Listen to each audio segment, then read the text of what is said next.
Yo, Julius, it's your girl Raven Chapman, the Omen. Just want to give you a big shout out here from the UK.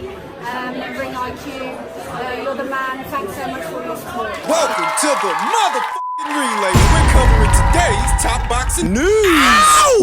Okay, we'll start with this. Ahead of her unification match on the undercard of Joseph Parker versus Joe Joyce, Amanda Serrano says, I plan to take that ring belt back with me to Brooklyn. Even after her razor-thin defeat at the hands of Katie Taylor in the biggest fight in women's boxing back in April, it is difficult to keep Amanda Serrano down. She always keeps an upbeat attitude in front of the press and fans, and the recent conference call to promote her upcoming featherweight title unification bout against Sarah Mahfoud on September 24 at the AO Arena in Manchester was no exception. There was a moment, though, when Serrano's smile shone with an even brighter glow. I am extremely excited. You can tell by the smile on my face, said Serrano, even before this writer could finish his question about her excitement on the possibility of becoming the first ever Ring Magazine featherweight champion in the women's featherweight division. I love making history. I love being the first at doing things, and I am super honored. I'm not against what Amanda Serrano's doing. In the past, I have been critical of how Amanda Serrano and her handlers handled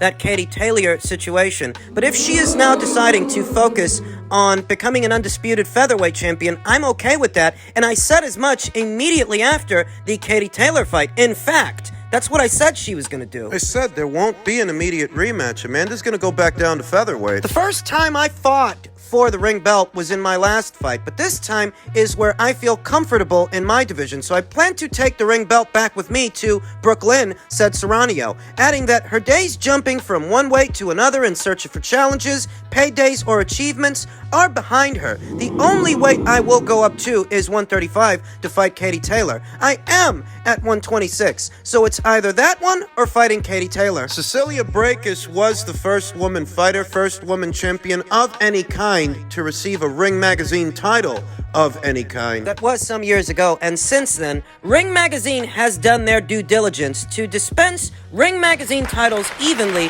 where the situation qualifies. Jessica McCaskill's got a Ring Magazine title, as does Katie Taylor. Clarissa Shields also. Michaela Maya's got one. Which could change hands very soon, if and when Alicia Baumgartner beats her. Ring Magazine is adding the Ring Magazine title to several divisions in the sport of women's boxing, and it is a welcome sight. In the case of Serrano versus Mahfoud, the Ring Magazine title will be on the line for the very first time. And I'm not against it. I like the fight. Since you put it that way, wherever the Ring Magazine titles are, I guess I am gonna have to go for it, she said, with a laugh, when asked if she would reconsider the possibility of jumping into another division if a ring title becomes available. But right now, I am going to have to get that belt first. And then she wants to do the rematch with Katie. I am up for any challenge. It's possible she fights Katie Taylor for a second time after this fight. It's possible she goes after the winner of Erica Cruz versus Jelena Marjanovic too. I've been looking to become an undisputed featherweight champion for a long time, said Serrano, mentioning that 126 is her natural weight at this point, and also mentioning the difficulties that have surrounded her negotiations with both Erica Cruz Hernandez and Jelena Marjanovic, two champs who are set to collide in a rematch soon. I hope Erica and Jelena put on a hell of a show and they come out healthy, and by the end of the year, we can fight with the winner. That fight's set to go down on the undercard of Estrada versus Cortez early next month on the 3rd. South of the border, that's a Matchroom show. I am excited. Those are great fights. You have to tune in. I'm just happy to be part of the women who are making the noise and who are putting female boxing on the map. There's talent there, there's heart, there's strength. I can't wait to see those fights. The growth of women's boxing, of which she has been an instrumental part, will be in full display during that month. Surprised? No. Excited? I think it's going very slowly, but I think that the sport and the women have evolved with time, she said about that. We have great talent. We are lucky enough to have a lot of girls coming from the Olympics into the pro rankings, and you see how much the women are changing as fighters. They're just coming along surprisingly surprised? I am not.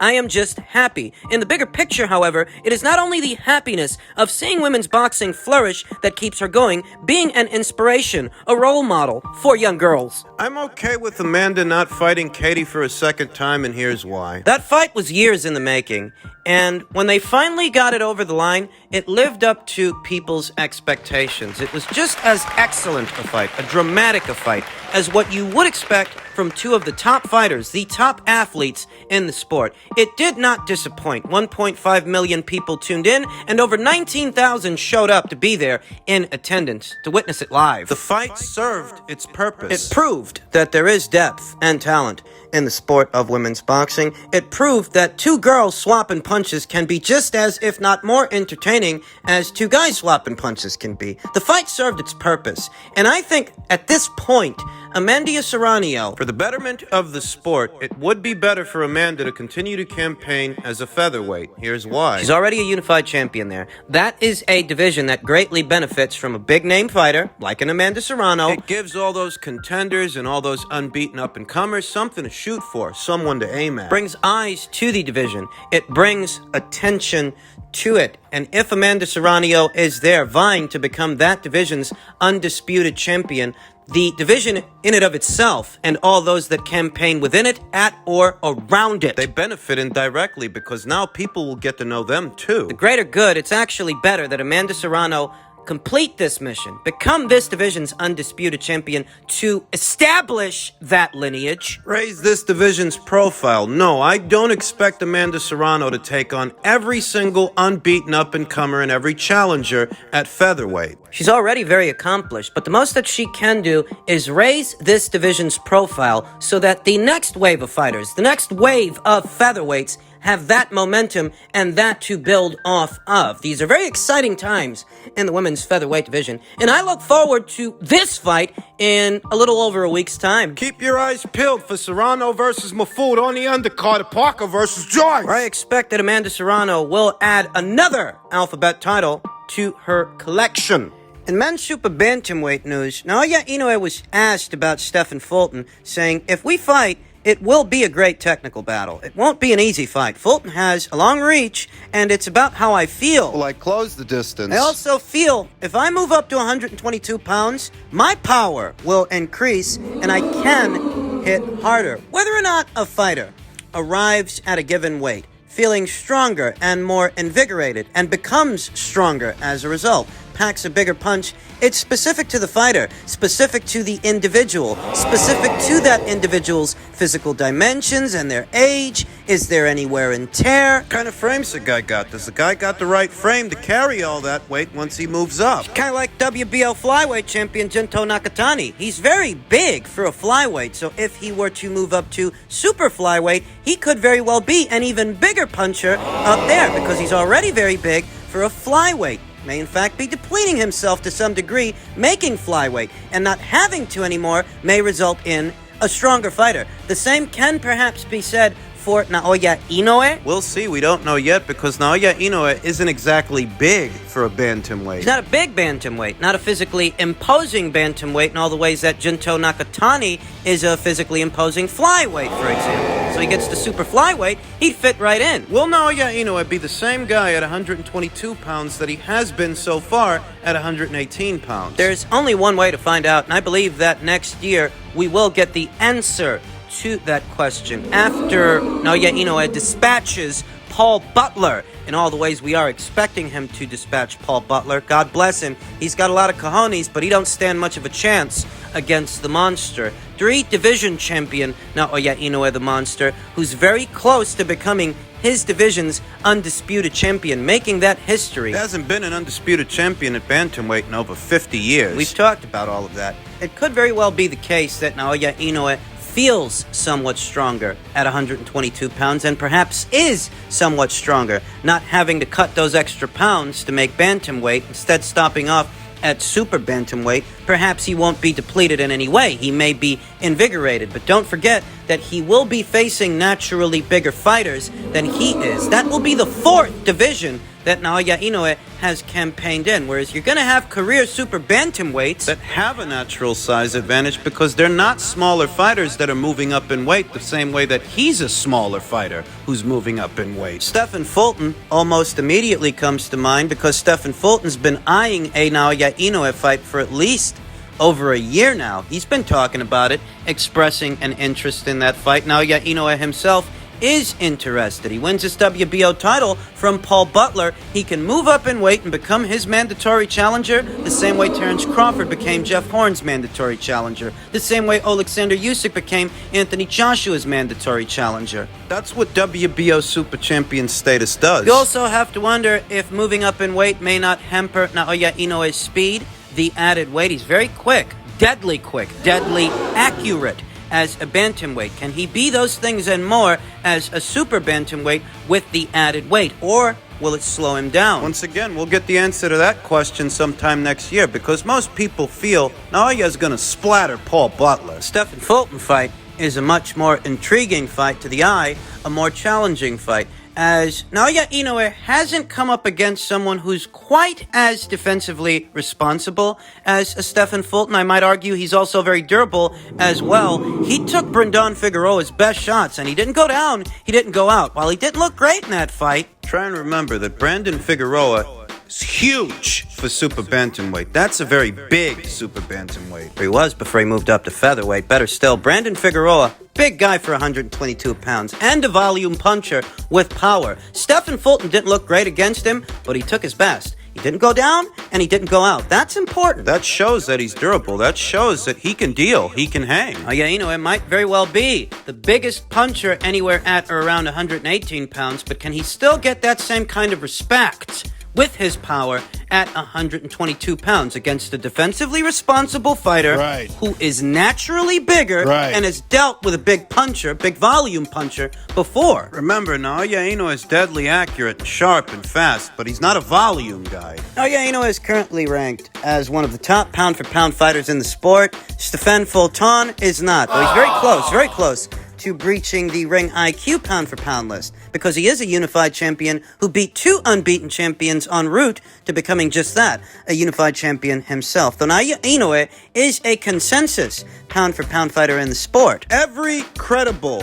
boxing periodical out there ranks Naoya Inoue as a top 5 pound-for-pound fighter. He's a lot more accomplished than Stephen Fulton. Stephen Fulton has only ever been a champion at one weight, just one weight, that's super bantamweight, whereas Naoya Inoue has been a champion at 3 weights, and he's very close to becoming his own division's undisputed champion. So it goes without saying who's got more career accolades, who's beaten more champions, won more titles, and defended them more times. I mean, that goes without saying, but even pound-for-pound fighters falter upon ascending to higher weights. Could that happen to Naoya Inoue? Well, that depends. Is Stephen actually going to fight him when the time comes? Because he's very close to becoming Stephen's mandatory challenger. Will he actually fight Naoya Inoue if and when the time comes? Will he fight him, or will he vacate? The tribalists have already gravitated towards this fight. The tribalists have already started talking down Naoya Inoue. Their evaluation of the match has less to do with pugilism,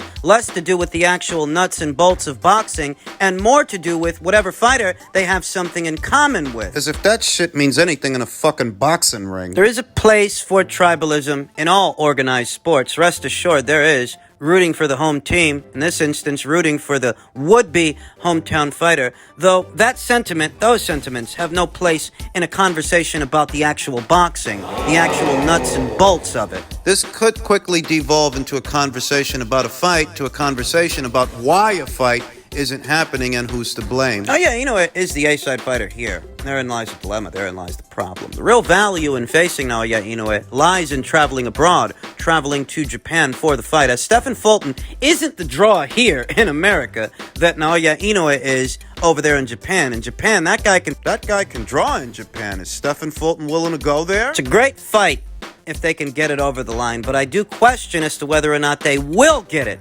over the line.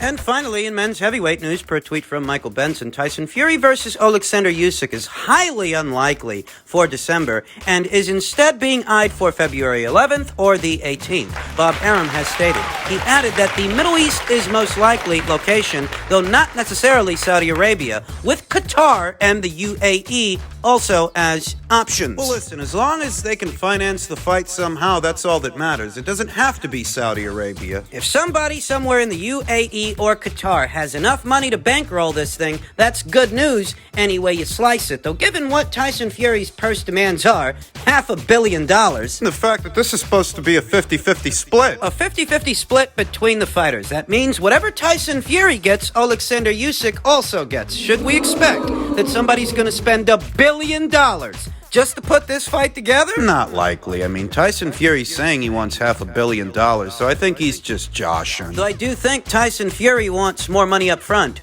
More money guaranteed than what he was guaranteed to face Deontay Wilder, than what he was guaranteed more recently to face Dillian Whyte. I think it's going to take more than just $30 million to get this guy in the ring with Alexander Usyk. The question is, what exact number is he looking for? Because the only number he's talking about is $500 million, and I don't think anybody's going to give him that. What does he really want? Does he want $50 million? Will that be enough? Or does he want $100? Because if he wants $100 million in this fight having a 50-50 split, that would also mean that Alexander Usyk gets it. Alexander'd have to get $100 million. Because it's a 50-50 split for both fighters. Whatever Tyson Fury gets, Alexander Usyk also gets. And you'll excuse me for saying so, but I'm not sure that the commercial value of this fight, even globally, comes out to $200 million. Don't kid yourself. Great boxer that Tyson Fury might be, he doesn't add the commercial value to a fight with Usyk that Anthony Joshua added to those fights with Usyk. Anthony Joshua brings a lot of eyes to the fight, a lot of commercial value, a lot of endorsements and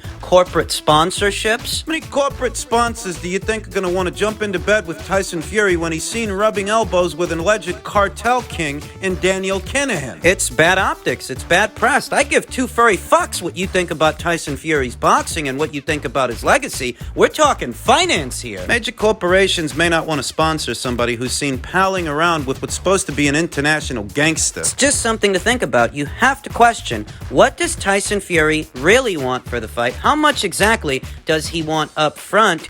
And is someone going to be willing to put it up depending on what that is? Because whatever that is, they also have to put up that same amount for Usyk. So if that amount is, say, $100 million to Fury and another $100 million to Usyk, does that exceed the fight's overall commercial value? Because they're not putting on fights. They're not just putting on fights for the sake of putting on fights. This is a business. They want to turn over a profit, and if they spend that much... Irrelevant questions. I won't underestimate Bob Arum and Frank Warren's ability to put their heads together and get this thing over the line. And I won't underestimate what foreign interest it might garner. There may yet be a lot of different sites that want to pay for this thing, but how much are they willing to pay? Tyson Fury is leveraging his own retirement as a bargaining chip. If they don't start singing the tune he wants to hear, he's staying out of the game and he'll stay retired. That's essentially what he's saying. That's essentially what he's doing. You heard what Usyk said. If he's not fighting Fury, he's not fighting. Yeah, I figured they wouldn't get this thing done by year's end. Even though there still are several months left in this year,